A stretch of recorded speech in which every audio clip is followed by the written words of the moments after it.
장사의 첫 시작은 저는 이제 대기업을 퇴사하고 나와서 갖고 있던 돈 상천만으로 창업을 하게 되었고요. 지금은 매장 4개를 운영을 하고 있습니다. 그게 몇 년 되신 거죠? 대기업 퇴사한 지가? 2014년부터 장사를 시작했습니다. 그 5년 만에 3천만 원 갖고 가게 4개를 만드신 거예요? 네, 그렇습니다. 엄청 이게 적은 돈이잖아요, 창업하기에는. 어떻게 3천만 원 창업할 수가 있었어요? 처음에 3천만 원으로 창업을 하고 싶다고 가게 자리를 보여달라고 하니까 안 보여주시더라고요. 보여주시지도 않고 손가락으로 이렇게 손짓을 하시더라고요. 나가라고 본인은 신문 보시면서.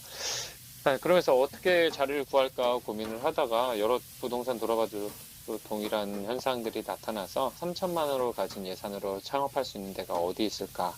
예를 들어서 홍대 상권으로 인해서 그 주변의 상권들이 무너져 있고 그런 가게들도 다 기본적으로 바닥 권리는 있더라고요. 그래서 계속해서 가게 주인을 찾아갔습니다. 그래서 권리금을 깎으려고 했는데 처음에 권리금 2천만 원을 달라고 하셨는데 말씀을 드렸죠. 사정을 해서 제가 돈이 이러이러해서 없어서 권리금을 깎아달라고 하니까 얼마 하면 되겠냐 뭐 이런 얘기 해가지고 뭐 최대한 깎아달라는 말씀을 드렸는데 깎아주긴 좀 어렵다. 그래서 뭐 사람 일이니까 계속 찾아가다 보면은 되지 않을까 싶어서 계속해서 찾아갔어요. 그러다 보니까 1,500만 원으로 나중에 깎아주셨고 저 예산은 3천만 원인데 거기 보증금 1,500만 원에 그리고 권리금 1,500만 원을 내면은 3천만 원으로는 인테리어나 이런 거 할 수 있는 상황이 안 돼서 계속해서 찾아갔었어요. 그때 뭐 주변에서는 빨리 그 뭐 주류 대출이나 이런 걸 받아서 가게를 차려내고 한 푼이라도 더 버는 게 낫지 뭐 하는 거냐 이렇게 반대를 많이 했었는데요. 저는 이렇게 뭐 사람과 사람 일이니까 분명히 가능성이 있을 거라는 생각이 들었어요. 그래서 계속 찾아가다 보니까 한 3개월 지나니까 이제 친해졌어요. 사장님이랑도 친해지고 그러면서 뭐 같은 윤 씨인 것도 아시면서 아이고 윤 사장 뭐 그래서 얼마면 돼요? 그래서 제가 500만 원이면 된다니까 아이고 그 말도 안 되는 소리라고 뭐 나가라 그건 말도 안 되는 얘기다 뭐 이런 얘기 하시고 그러다가 뭐 1,000만 원으로 낮춰주셨는데 거기서 또 깎았죠. 저는 계속해서 찾아가서 네. 사정을 말씀드리고 예, 그렇게 한 6개월 찾아가니까요. 제가 끈질기다고 하시면서 얼마면 되겠냐고 그래서 예, 결국은 뭐 부동산 사장님도 도와주시고 해가지고 500만 원에 계약을 하기로 했는데 생각을 해보니까 500만 원에 하면은 권리금 500만 원, 보증금 1,500만 원 그러면은 이제 제가 남은 돈은 1,000만 원인데 1,000만 원으로 인테리어를 하고 나면은 초도 물량을 넣을 돈이 없을 것 같은 거예요. 그래서 계약하는 날 또 말씀드려서 10%더 깎아서 500만 원에서 450만 원에 결국 계약을 하게 되었죠. 그래서 1,550만 원을 깔았죠. 6개월 동안. 다른 사람들이 진짜 반대 많이 했어요. 장사 빨리 문 열어서 가게나 차리지 뭐 하는 거냐. 근데 저는 그 시기에 굉장히 값지다고 생각을 해요. 왜냐면은 제가 대기업 다니면서 뭐 서울에서 월세 내면서 생활해서 그렇겠지만 아무리 열심히 모아도 뭐 1년 동안 뭐 1,000만 원 겨우 모으고 이 정도 모으면서 생활을 했던 것 같은데 저는 6개월 하면서 1,550만 원을 번 거니까 그 뒤로도 제가 가게를 몇 개를 더 했으니까 그때의 경험이 지금의 저에게는 엄청난 도움이 되었고 초기 투자비를 줄이는 노하우가 될 수 있게 되었죠. 1,500만 원이 보증금이었고 450만 원이 권리금이었으니까 뭐 부동산 수수료 뭐 이렇게 해가지고 하면은 네 2천만 원을 쓴 거죠. 남은 1천만 원으로 인테리어를 하신 거예요, 9평에? 네. 근데 이제 인테리어 견적을 받았는데 그때 9평이었는데 평당 한 300 정도 나오더라고요. 그래서 안 되겠다. 내 예산으로는 할 수 없겠다. 그래서 어떻게 하면 가게를 차릴 수 있을까? 그래서 인테리어를 직접 해야겠다는 생각을 하게 되었고 지나가는 길에 가게 인테리어 하고 있는 곳이 있더라고요. 그래서 무작정 들어갔어요. 여기 그 인테리어 사장님 누구시냐고 여쭤보고 제가 이래서 여기서 일을 하고 싶은데 말씀드렸더니 그쪽에서는 우리 사람 안 필요해 지금도 충분해 이렇게 얘기를 하시더라고요. 그래서 아니 제가 무일푼으로 일을 하겠다 청소라도 좋으니까 시켜만 달라 이렇게 말씀드렸더니 그럼 청소라도 해라 그래서 첫날 제가 뭐 톱밥 같은 거 치우고 가고 다음날도 와가지고 아저씨들보다 조금 일찍 나와서 뭐 컴프레셔 같은 것들 미리 콘센트 꽂아놓고 자재 같은 거 정리해놓고 그랬어요. 그리고 점심 먹을 때도 아저씨들한테 부담 안 드려요. 제 돈으로 밥 사 먹고 이러면서 계속 한 달 동안 계속 나갔어요. 그러니까 아저씨들이 조금 지나니까 며칠 오고 안 올 줄 알았는데 온다고, 열심히 하는 청년이라고 이것저것 노하우를 많이 가르쳐 주시더라고요. 뭐 그럼 제가 저희 기술자가 아니니까 한 달 동안 네. 많은 걸 배울 수 있는 상황은 아니었는데 네. 어쨌든 흔히 말해서 눈탱이 맞지 않을 정도는 배우게 됐어요. 그래서 예를 들어서 갓 조명이 저희가 그 잼잼피스 1호점에 10개가 들어가는데 한 개당 그게 12만 원 이렇게 그 견적서에 올라와 있었는데 실제로 제가 을지로 가서 사서 조립을 하니까 2만 5천 원이면 되더라고요. 그것만 보더라도 예, 약 100만 원 가까이 10개니까요. 9만 5천 원씩 10개, 95만 원 정도로 아끼게 되는 거니까 그렇게 해서 결국 제가 스스로 하다 보니까 1,000만 원으로 인테리어를 완성할 수 있었어요. 그때 배운 노하우 덕분에.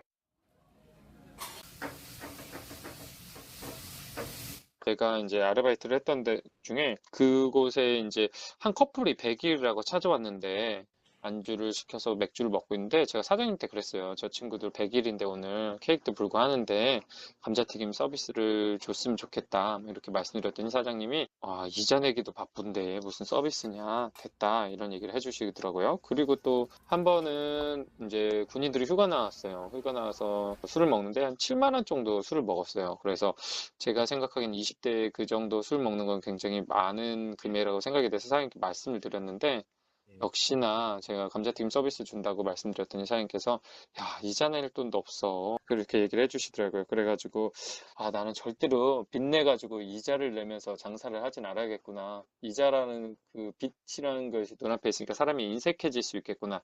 이런 생각이 들었거든요. 혹시라도 내가 가게를 창업을 했다가 망하더라 그랬을 때 빚이 없는 상태면은 다시 시작할 수 있는 힘이 있을 거라는 생각이 있어가지고 네. 네, 빚 없이 창업을 해야겠다는 생각을 했고 그래서 3천만 원으로 결국 3천만 원 창업에 도전한 겁니다. 처음 시작할게요. 오히려 전 장사보다 그런 부분들이 인맥도 더 많이 필요하고 자본도 많이 필요하고 이런 부분이라는 생각을 했었어 가지고요. 외식업이 더 저의 예산에서 그리고 제가 가진 역량에서 더 잘 맞지 않을까 이런 생각을 했던 것 같아요. 네. 그래도 가게가 손해보지 않고 계속 유지가 될 수 있었던 이유는 그래서 맛에는 약간 한계가 있을 수 있는데 서비스나 뭐 재미 이런 것들에는 제가 한계가 없다 이런 생각을 하게 되었어요. 그래서 저희 잼잼칩스 잼잼 파스타이 잼잼이란 뜻이 재미재미의 줄임말인데 재미있는 가게를 만든다라는 의미를 달아서 그 캐치프레이즈로 그렇게 창업을 하게 됐는데 그래서 손님들이 오셨을 때 즐거움을 줄 수 있는 요소들을 많이 넣었어요. 예를 들어서 뭐 가장 기본적인 건 뭐 가위바위보 이벤트라던가 반주를 듣고 음악을 맞춘던가 이런 게임들도 하고요. 이런 것들을 통해서 재미를 드렸고요. 인사만 하더라도 대부분의 가게들이 안녕하세요, 어서 오세요 이렇게 인사를 정중하게 한다면 유쾌한 장소로 기억되고 싶어가지고 아주 큰 목소리로 밝게 뭐 그래서 웰컴 환영합니다 어서 오세요 막 이렇게 정말 가게에 다 네. 들릴 정도로 아주 큰 목소리로 인사를 드립니다. 그러면은 들어오시는 분들이 정말 기분이 안 좋았다가도 사장님이 그런 인사 들으면은, 기분이 좋아진다, 유쾌해진다, 뭐 이런 얘기들을 해주세요. 오면 기분 좋아져서 나간다. 혹시 부담스러워하는 손님은 없을까요? 있어요. 네. 그럼 좀 조용히 해주셨으면 좋겠다는 손님들도 있는데 가서 정중히 말씀드립니다. 저희는 이렇게 매장에 활기가 돌았으면 좋겠다. 손님들한테 유쾌함을 드리고 싶다라고 정중히 말씀을 드립니다. 그러면은, 안 오시는 분들도 솔직히 계신데, 거기서 하루 매출이 어느 정도 나나요? 9평에서 뭐 많이 나올 때는 뭐 200 정도, 200 가까이 나왔었죠, 매출이. 평균 뭐 3천 이상은 네, 꾸준히 팔았으니까요. 그러면 내가 풀게 강준아. 네. 장사 시작하고 첫해 메르스가 있었는데요. 그때 막 그랬어요. 문 닫아야 될 것 같다, 뭐 이런 얘기 했대. 그럼 메르스 때 어떻게 하면 손님이 올까? 그때 양파가 뭐 바이러스에 좋다 뭐 이런 얘기를 들었어가지고 저는 양파 자루를 사가지고 테이블마다 양파를 걸어놨었거든요. 배치했었거든요. 거기에 맞는 변화를 하시는 게 망하지 않는 전략 중에 하나지 않을까라는 생각이 듭니다. 대기업 인사팀 출신이신데 그 아르바이트 잘 뽑으실 것 같은데 그 어떠세요 좀? 저도 제가 인사팀 출신이라 채용 공고를 내고 하면서 엄청 잘 뽑을 거라고 생각을 했는데요. 대기업이랑 자영업 시장에서의 리크루팅 사람 뽑는 일은 너무나 다르더라고요. 그래서 아르바이트 친구 뭐 하루 나오고 그만두는 친구들도 있고요. 그래서 그거는 사람 뽑는 일은 정말 힘들 것 같고, 대기업에서 인사 시스템이나 배운 것들이 있긴 하지만 그걸 경험했다고 해서 제가 자영업 시장에서도 사람을 잘 뽑는 건 아니더라고요.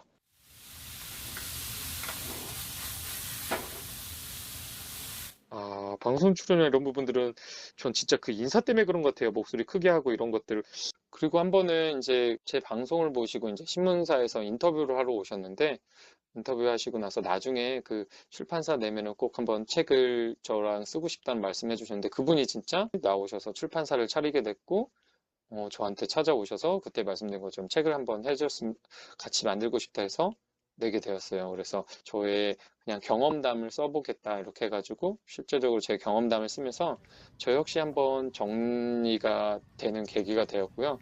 또한 그 책으로 인해서 저도 약간 영광스러운데, 영풍문고의 한 지점에서 제 책을 2019년 창업자가 읽어야 될 책에 우노 다카시 선생님의 장사의 신책, 백종원 선생님 책, 그리고 제 책을 뽑아주신 거예요. 그래가지고 운 좋게 그때 이렇게 막 판매 부스도 많이 올라가고, 그거 보시고 제 책을 읽고 강연 요청도 들어오시고, 네, 이런 경우들도 있었어요. 그 영풍문고의 그 지점의 담당자분이 책을 좀 좋게 봐주셨던 것 같습니다.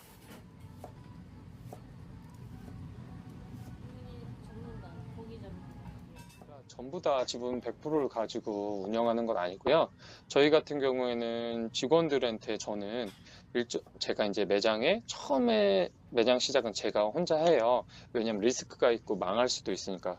그런데 어느 정도 자리를 잡고 나면 6개월 이상 일한 직원들한테 혜택 차원에서 지분을 투자할 수 있도록 하게 하거든요. 그래가지고 그 친구들이 실제 사장이 될 수 있게, 실제 제 다른 매장들 보면은 다른 친구들이 저보다 훨씬 더 많은 지분을 갖고 있는 경우들도 있어요. 그래서 저는 인사팀에서 근무하면서 제일 싫었던 것들 중에 하나가 주인 대우를 하지 않으면서 신입사원들한테 주인처럼 일하라고 교육을 한 게 너무 싫었었거든요. 그래서 나는 내가 나중에 창업을 하면 꼭 우리 직원들이 주인의식을 가질 수 있도록 50% 이상의 주분을 줘야겠다라는 생각을 하게 되었고, 지금 왕십리 끄트머리집을 제외하고는 나머지 매장들은 전부 다 저보다 다 많은 지분들을 갖고 있습니다. 저희 직원들이.